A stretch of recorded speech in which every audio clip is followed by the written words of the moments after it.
Alright guys, welcome back to Formula 1 news. George Russell has called out 3 drivers on the Formula 1 grid as not having the spatial awareness required to confidently go through a corner side by side with him. Which drivers is he talking about? We're going to dive into some of the possible candidates. Feel free to speculate in the comment section below. Hit the like button if you enjoy. Subscribe if you're new as always. First of all, a cool update here from Red Bull. Sebastian Vettel is going to be back in a Red Bull car. You can actually tell here from this kind of promotional image. Obviously, this is a helmet with the German flag. Sebastian Vettel but also you can see his hair in the top left hand side. That is a bit of a giveaway as well. So on September the 9th, there's going to be a Nürburgring event where he's going to be driving the RB7, his title winning RB7, and I believe it's going to be Danny Rick in the RB8 as well. So promotional thing, but going to be quite cool to see Vettel back in the Red Bull. There have been some rumours as to whether Vettel could come in either to Red Bull as some sort of Helmut Marko replacement down the line if he ever wants to retire, or whether he could potentially join Formula 1 as like, some sort of climate management guy. I don't know, just promoting that side of the sport a bit more because he's been big on that, of course, over the last few years. Quick few things on upgrades for the Canadian Grand Prix. We're going to see a few of them in action more than likely tomorrow, at least in action in the pit lane. Not yet on track until Friday, but as Chris Midland says, Williams says they have several upgraded components only on Albon's car, so we'll see if they actually do anything. But yeah, Williams have fallen off the pace a little bit the last few races. They had such a good chance in Australia, right, when Albon was up in P6 before he binned it, unfortunately, and that kind of spelt the end of their best points, at least heavy point scoring chance so far this season. Aston Martin, though, are very confident, and maybe even confident to a surprising level. They have massive expectations here. Alonso said that, yeah, we're going to be back on the podium. There's a new floor, there's a new rear wing modification, new rear suspension.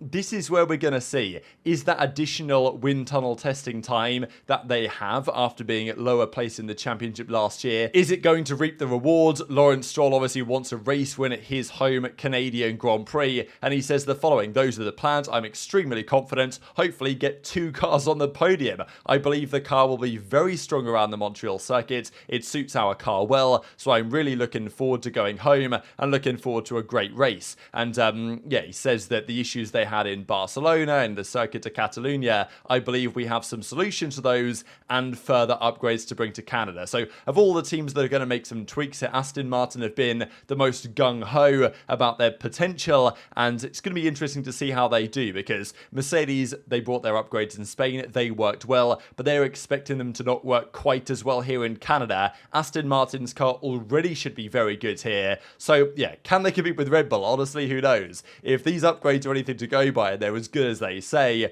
they might be in the mix, but we'll see. Total Wolff also said, yeah, the more rear limited nature of this circuit and also the straight lines doesn't quite suit the Mercedes as well as it did in Spain. So we'll see if the pecking order again behind Red Bull changes this weekend, but fundamentally, Verstappen won here last year. You'd expect him to do it again without any weird circumstances that could well still happen. Quick note as well on Audi. There's been lots of drama around this over the last couple of days, and a big one actually came out this morning from Formula Uno, saying that their testing process is way behind schedule. So we know that Audi are partnering with Sauber. They're going to become the Audi team effectively from 2026. Until 25, they're still going to be Ferrari powered, but probably won't be called Alfa Romeo Sauber next year. There's going to be another relationship going on there. It might just be Sauber. We'll see about that. But Audi are making engines. They committed to it, as with Mercedes, as with Red Bull Ford, as with Honda, as with Ferrari, and Alpine, of course, going into 2026 and beyond. But apparently it's not looking so good. Rumours are emerging that of all the acquisitions they've made, Andreas Seidel back to the Audi project after his McLaren days, James Key coming along as well. He's going to have to take 6 months of gardening leave is kind of what this should be translating to, right? Rather than he's actually going to be in his back garden trimming the plants for 6 months, but he's going to be back 1st of September to this Audi project to work on the car aero side. But it's the engine which is giving them some concerns right now. There's rumours, okay, they themselves say, no problem at all,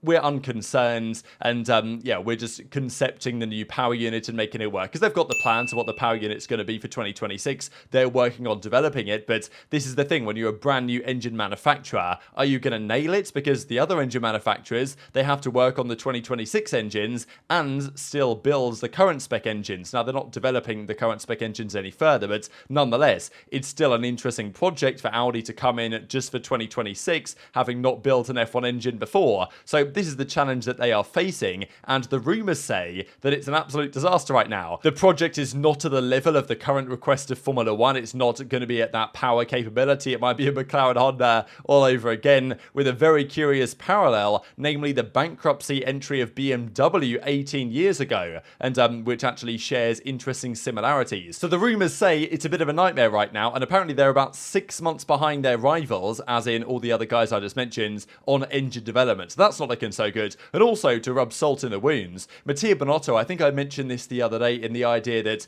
Audi didn't want Binotto, but apparently it's a different way around, where Binotto has been offered, but has firmly rejected any offer from them. He apparently travelled to Germany with an open mind, and said to his close friends that they're all clowns. Apparently it was quite scathing. So yeah, I don't exactly know what the full quote is, but he apparently referred to Audi as clowns, according to Business F1 magazine. So I don't know where that came from. I don't know if they offered him something that he thought was outrageous, or if he just saw their project and was like, these guys don't know what they're doing. I'm not joining Audi no matter the cost. So yeah, I thought that was very interesting, and not a great sign for the Audi entry come 2026. Let's talk George Russell then, because this has been particularly spicy, and there's been, as you might expect with a statement like this, many talking points on Twitter and other social medias over the last couple of hours, especially because if there's someone to talk about spatial awareness, George Russell might not be the first guy that comes to mind.